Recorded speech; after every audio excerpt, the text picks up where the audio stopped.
Hello everyone and welcome to round 4 of our all Schumacher My Team career mode.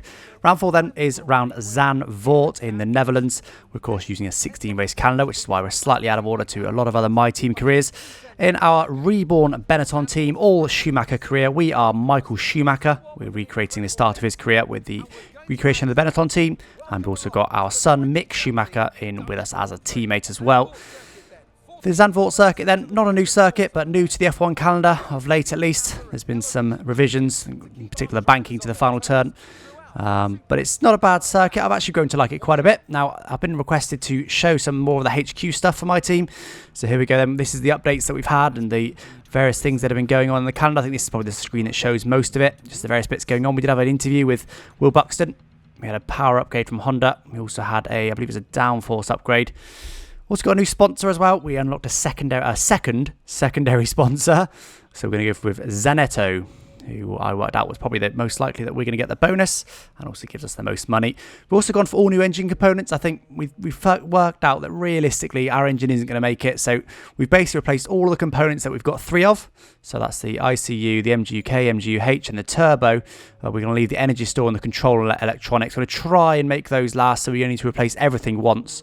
We'll see how we get on with that one, but anyway, this is how our performance currently stands. With that minor update, it's pushed us a little bit further ahead of Haas, still ahead of Williams, but actually Alfa Romeo have had a nice big juicy upgrade for this race, so lucky for them.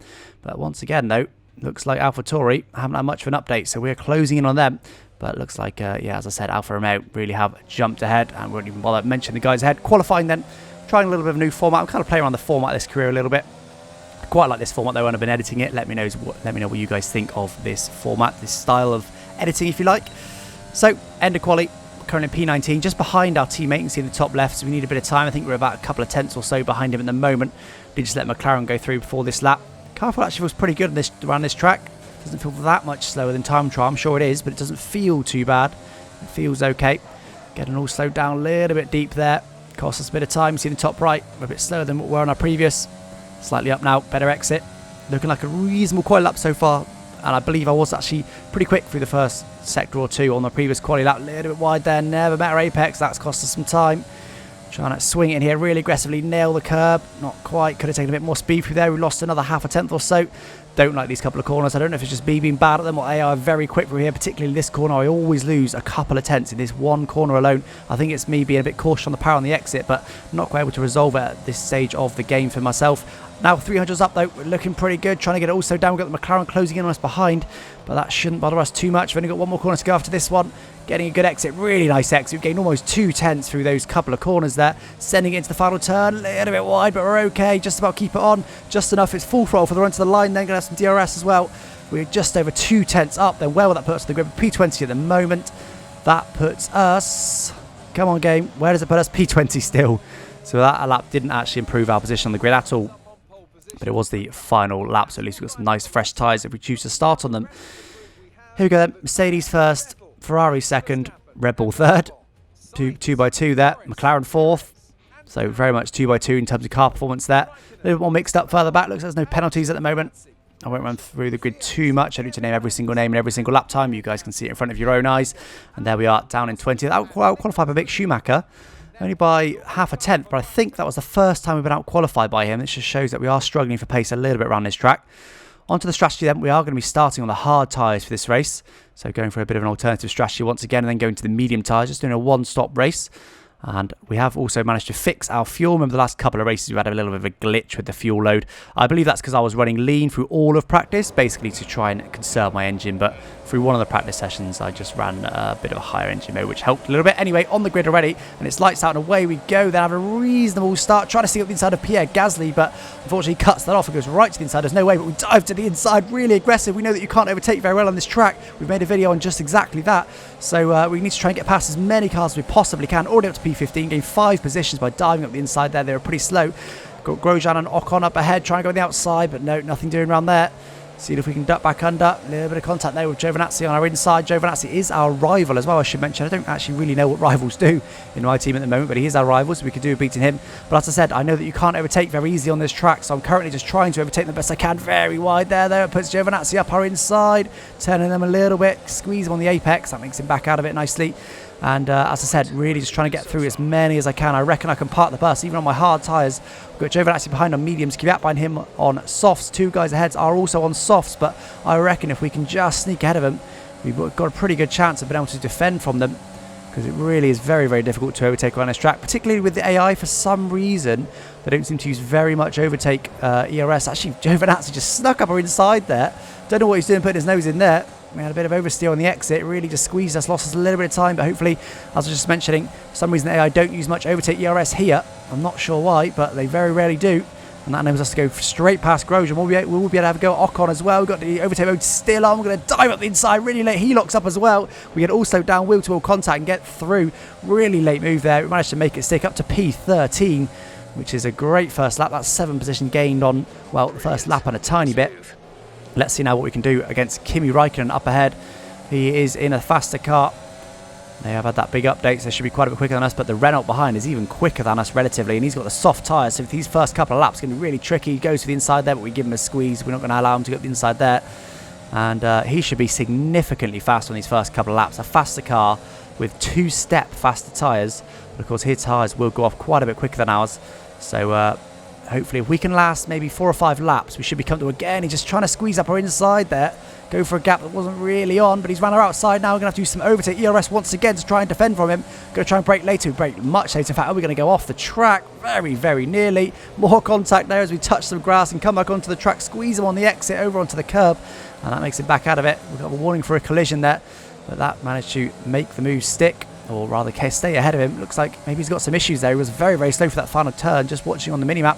And he is actually coming to the pits, so we must have damaged his wing there. Whoopsie, but never mind. See him heading all the way to lap 11. Not a lot more happened in the meantime. As I mentioned, it's very easy to defend, and actually, for some reason, we were able to keep our position on Giovinazzi behind. He's on the medium tyres, but we were just never able to get within a second of us. He never even got DRS, so we've actually got pretty good pace in the race on this track. And look who's this ahead. Carlos Sainz having an engine issue. Oh, wow. In amongst the smoke, we almost hit him. That was really scary stuff. I just came into that corner thinking, well, he's clearly got an issue. He'll either get out of the way or he'll carry on. And then once I hit the brakes, I realised he might actually carry on, but just at a snail's pace. So I sort of panicked a little bit. But yeah, just not managed to avoid him. That causes a VSC, but we just get on with it. Doesn't really cost anything. There was a few guys came into the pits. Raikkonen ahead of us is actually still out. He will box this lap. Everyone else ahead of us did come into the pits. Puts us up to P8. We'll be P7 after this lap. Skim ahead then to lap 13 now. Giovinazzi is still behind us. Alex Albon, though, is pitted and jumped in that gap. He is just half a second behind us now. Very, very close indeed. He should be able to take us. He's in a significantly faster car. Same car tyre compounds, but they're much fresher. Use a little bit of overtake there. We've got 82% charge at the end of that straight, so plenty of charge to go. But for some reason, Alex Albon wasn't able to get anywhere near us. We've got plenty of charge to use, so we'll see. Do we try and keep him behind? I think he's going to be too fast. There's no point in us holding him up, really, and slowing each other down. We're just going to let him through effectively. No overtake on the exit here. Even going to lean now, look. Let's see, is he coming? He's not coming for us. He's got some DRS now. Gone back up to standard. I sort of changed my mind a little bit, thinking, well, if you're not going to come, Albon, and I'll keep the position, so I'll brake late there, trying to hold it around the outside, which we managed to do nicely. And actually, we're going to try and stay ahead of Alex Albon here. I think it would just slow us down to let him through. For some reason, he just can't get close to us. So, having said that, he just snuck right up our inside, but he's backed out of it on the exit. And yeah, for some reason, he just can't get close to us. So we're just going to crack on. I don't think we'll have to be too aggressive to defend. And there we go, all the way on to lap 19. We're still ahead of him. And just to show what I've been doing down this straight, going up to overtake ERS. Still got plenty of charge, rich fuel. And again, for some reason, they didn't use overtake on the exit, so we're nice and comfortably ahead of him here. Really comfortably, as our pit window does now open on lap 20 of this race. So skipping towards the end of lap 20 now. We are going to be coming in this lap. Now, don't forget, we had Giovinazzi just behind us. We had Kimi Räikkönen just ahead of us. We have massively overcut Kimi Räikkönen, but he came out on nice fresh tyres. So I would have thought he would be ahead of us. But Giovinazzi was behind us on medium tyres. Now, I don't know what we pitted on at the moment. Medium tyres. I would have thought he would have pit onto the hard tyres. I'd be amazed if he went to softs. So both of them probably have gone to hard tyres, both Giovinazzi and Kimi Räikkönen. So let's see where we come out relative to those guys. We're going to be coming in this lap for a set of medium tyres. So we could have a good race at the end, towards the end of this race. We're going to have much fresher and softer tyres, using some DRS on the pit entry. Really just maximising every single tenth the game will give me. Skimming ahead slightly in the pit lane there. You don't see me trundling on at 60 kilometres an hour. Or is it 80 in this pit lane? It is 80 in this pit lane. Pretty good stop there. And who's just come around our outside? It's actually Kimi Räikkönen. So we've actually managed to gain some time somehow on Kimi. He's quite slow on the hard tyres, a little bit across the line, but the game lets us get away with that. We're still alongside him for now. We'll be able to keep this position. He's right there. Just about. We had the inside line. And he's going to dive up inside, is he? Oh, wow.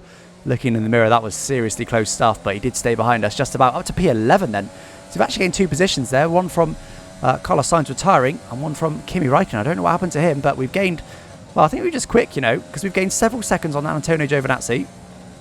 And then we managed to get ahead of Kimi Räikkönen. So these Alfa Romeos actually aren't that quick at this track, not in race trim at least, certainly on the hard tyres. So we should now be quite comfortable. We're going to try and push now to try and pull away from Kimi. We don't want to be gifting him DRS. He will get it this lap.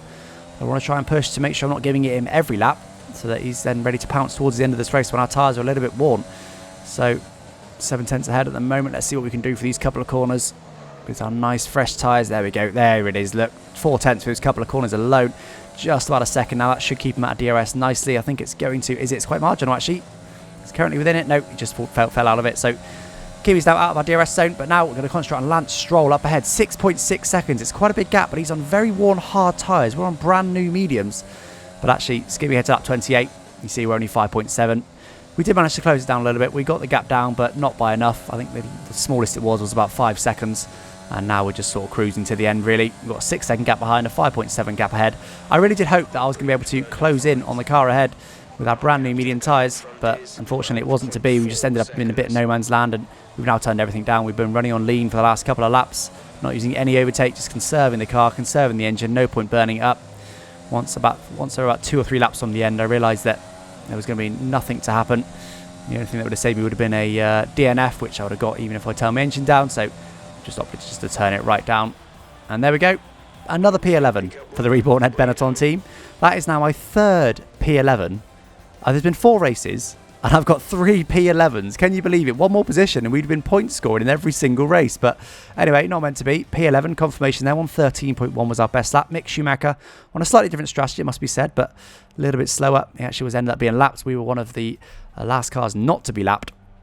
So we had that good race last race, but other than that, it's been P11 every single race. So that's good, though. I think this is a bit of a bogey track for me. Certainly against the AI, didn't feel like I was the quickest. So we'll see how we fare in the next track. And this is the championship standings. I've not actually showed you this yet. Bit of an oversight on my behalf on the editing. But 11th in the driver's standings with 6 points. That was what we scored in the last race. And constructor standings, of course, we're the only point scorer in the Reborn Benetton F1 team, which puts us 8th, puts us ahead of Alfa Romeo and Haas and Williams. So if we can get a car that outperforms them, we're guaranteed to beat them in the constructors by the end of the season, effectively, as long as we can keep beating them in every race. And that will put us in great stead. But anyway, guys, don't forget to subscribe if you're new, and I thank you for watching. Bye-bye.